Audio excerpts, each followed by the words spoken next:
Hello दोस्तों, आज हम पढ़ रहे हैं राजस्थान की संस्कृति।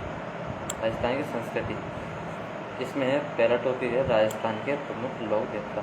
राजस्थान के प्रमुख लोक देवता हम जानेंगे बाबू जी के बारे में। इसके बारे में बाबू जी के बारे में बाबू जी का जन्म कोलू गांव हलोदी जोधपुर में हुआ था। कोलू गांव हलोदी जोधपुर में हुआ था। पिता का नाम धांधल था, माता का नाम कमला दे था। पत्नी सुत्यार दे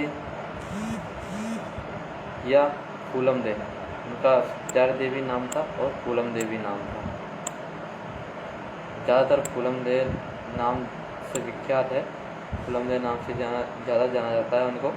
ये अमरकोट सूरजमल लोढ़ा की पुत्री थी। यह प्लेग रक्षक देवता माने जाते हैं। बाबूजी जो हैं वो प्लेग रक्षक देवता माने जाते हैं। उपनाम यानी कि उपनाम क्या है, मतलब इनको और किस किस नाम से जाना जाता है। पहला है लक्ष्मण का अवतार और दूसरा ऊँटों के देवता, और इन्हें 3.5 फेरों वाले देवता भी कहा जाता है। क्या कहा जाता है? 3.5 फेरों वाले देवता भी कहा जाता है।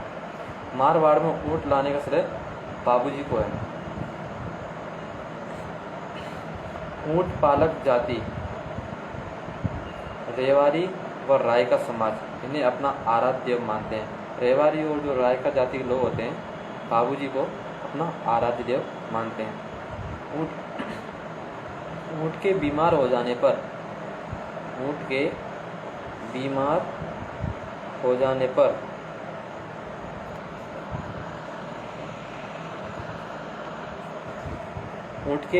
जाने पर बाबूजी की पूजा की जाती है। ऊँट के बीमार हो जाने पर बाबूजी की पूजा की जाती है। बाबूजी के पावड़े नायक व रेवाड़ी जाति के द्वारा गाए जाते हैं। बाबूजी की फड़ नायक जाति के भोपों द्वारा रावण हत्या के साथ बाँची जाती है, जो सबसे लोकप्रिय फड़ है। रावण हत्या जो फड़ है वो बाबूजी की सबसे लोकप्रिय फड़ है।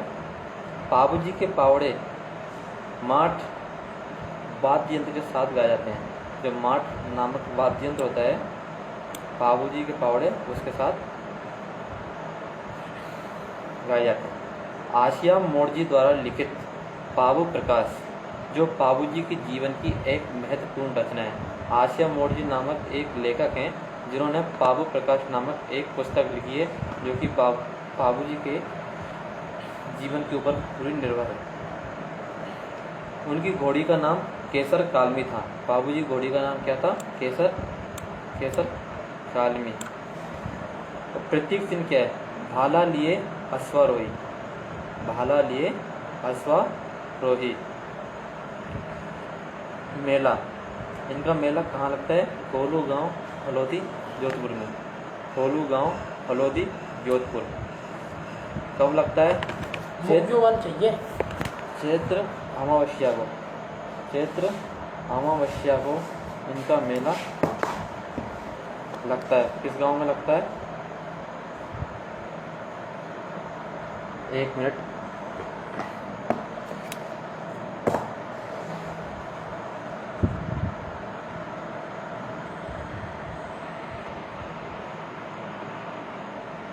किस में लगता है?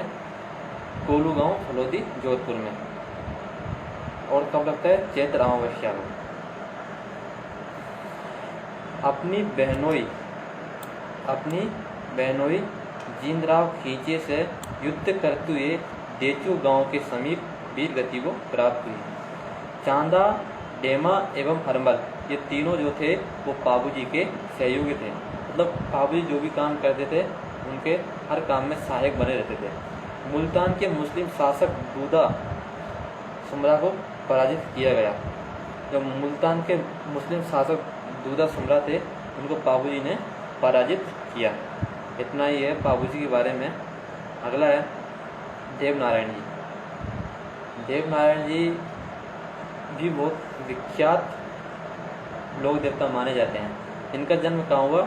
मालासेरी डूंगरी गांव आसिन भीलवाड़ा में हुआ। कहाँ हुआ? मालासेरी डूंगरी गांव आसिन भीलवाड़ा में हुआ। वंश था बगड़ावत।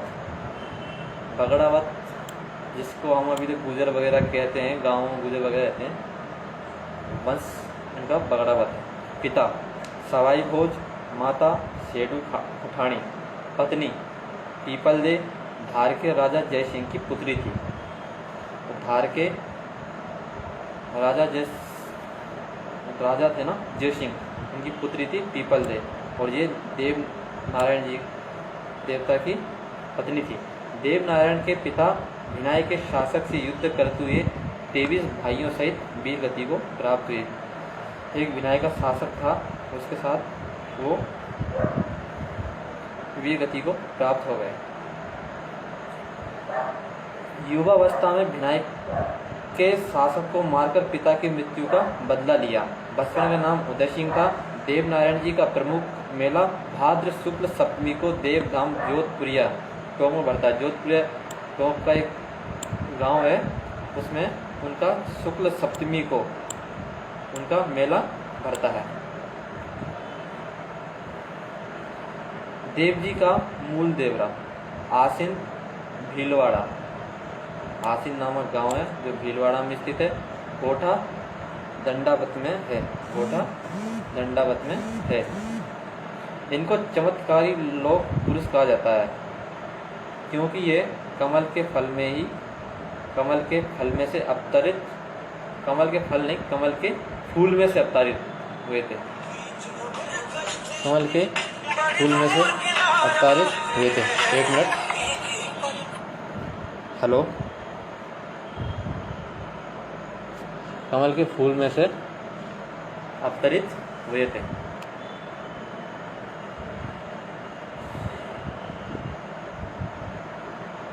देहांत देवमाली अजमेर कब हुआ था? देवमाली अजमेर में इनका देहांत हुआ था। गुर्जर जाति के लोग देव जी को विष्णु का अवतार मानते हैं। किसका अवतार मानते हैं? देव जी का अवतार, वो क्या विष्णु का अवतार मानते हैं देव जी को। देव नारायण जी की पूजा नीम की पत्तियों से की जाती है, नीम की पत्तियों से की जाती है। इन्होंने औषधि के रूप में गोबर व नीम का महत्व स्पष्ट किया। देव जी के घोड़े का नाम लीलागढ़ था। क्या था? लीलागढ़। पूजा स्थल जोधपुरिया टोंक।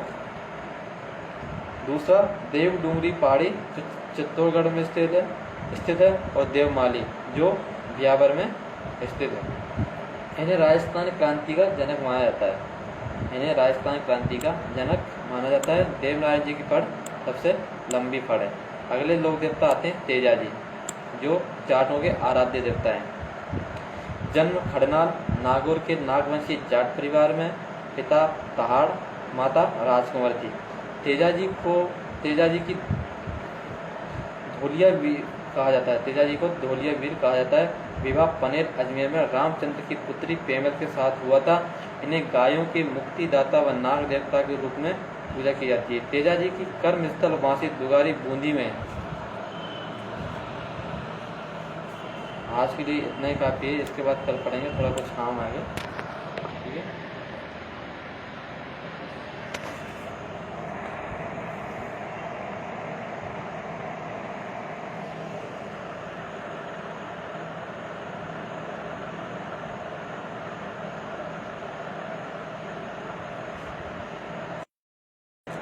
ठीक है दोस्तों, धन्यवाद।